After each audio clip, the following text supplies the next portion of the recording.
SD, The Great Battle.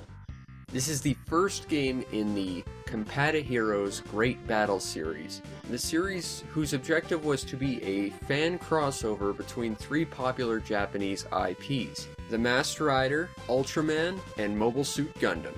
So if you were a fan of those things back in the day, this was sort of like your dream game, which works well because there are a ton of them. Like, seriously, I'm pretty sure we're up to about 40 at this point, and like half of them were on the Super Famicom. This was a game released in 1990, but what's interesting about this game is it was apparently at one point slated to be released in North America. And I can say this because I found North American box art for this game.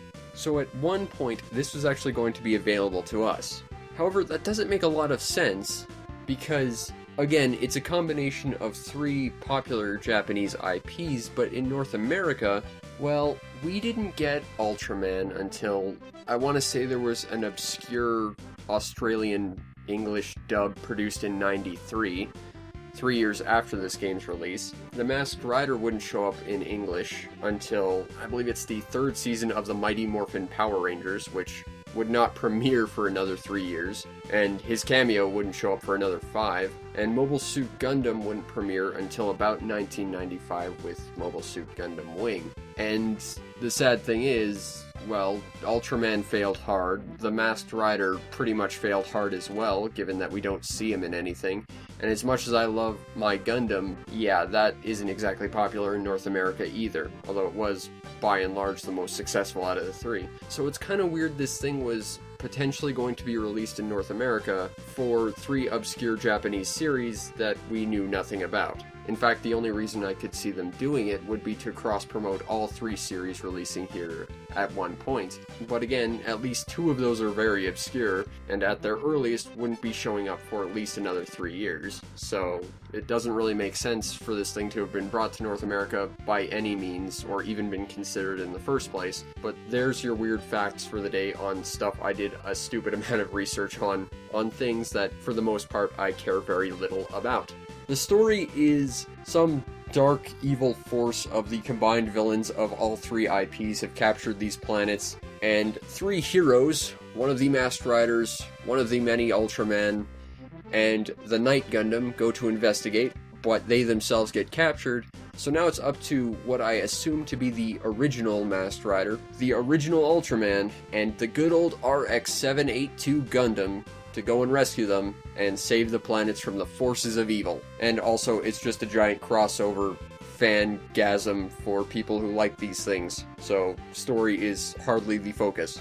Now, the gameplay is a top-down action run-and-gun sort of platformy thing, although I'd like to scratch out all the platforming because collision detection with those platforms is atrocious. You pick which one of your three characters you want to play as, which you can swap out at any time, and you run around shooting things. Now, taking a step back and talking about swapping out your characters, it is largely pointless, because with the exception of the background audio and your character's special abilities, they pretty much play entirely exactly the same, with no real variation aside from the visuals of your character and their special ability, which is more or less a screen-clearing bomb. So basically, it's pick the character you like the most and go to town shooting up all of the Zakus and whatevers that happened from other series. I really don't know anything outside of Gundam here. But I will say, while this game is fairly basic, it's relatively well put together. Well, with the exception of the platforming hit detection. Shooting enemies is relatively satisfying, they tend to explode rather nicely, and using your super abilities is definitely a fun experience. You can rescue little side characters to assist you for a small period of time, provided you have the special power to support them, and that's useful for when things get really hairy, because you've got an extra gun at your side. And the last thing about gameplay that's really notable is that the level designs are fairly sizable for independent levels, but they follow a very predictable formula. Essentially, you start in one area, you fight your way to a point that is basically a dead end, you enter a small cave, you fight a mini-boss, and then suddenly the dead end clears itself. And then you rinse repeat until you get to the big boss of the level, which does make it a little bit dull. Still, considering this game was basically to market 3 separate Japanese IPs to fans, this game could have been a hell of a lot more of a cynical cash-in. And instead it's a pretty functional game, and it's fairly fun. That said, there are a lot more games in the very extensive series that this produced that I found more enjoyable, but still, the gameplay was solid. Now, the overall presentation to The Great Battle is fairly well done. Visuals are alright. Don't get me wrong, they look good, but I feel like they could be a little bit more detailed, you know? And I feel like there could be a little bit more variance in the enemies.